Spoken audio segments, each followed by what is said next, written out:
Alors, les entrées et les sorties. Donc, côté entrée, vous voyez, peu importe la console, on a toujours le même principe de branchement. Donc, sur une console comme ça ici, on voit que les branchements sont sur le dessus, alors qu'une console numérique, souvent, les branchements vont être à l'arrière. Donc, ce qu'on peut voir, on a ici ce qu'on appelle un fil XLR. Donc, le fil XLR, ben, lui, on va avoir ici, c'est ce qu'on appelle le côté mâle, d'où les broches qui sont ici, alors que le côté femelle, ben, c'est lui qui va avoir les trous de son côté.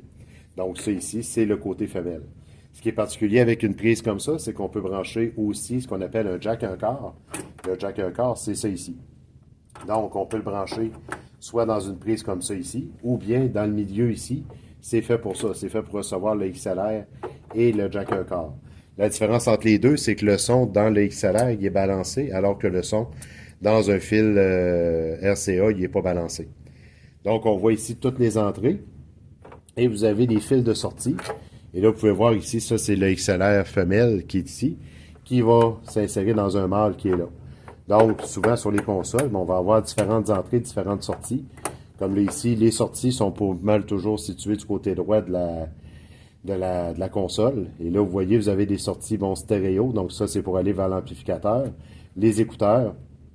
Des fois, bon, foot switch pour, par exemple, si on utilise les effets, ben, on va pouvoir avoir un pédalier qui va nous permettre de les contrôler. Vous avez aussi les moniteurs et vous avez des branchements pour les auxiliaires. Donc, c'est souvent la même chose, autant sur la version analogique que numérique.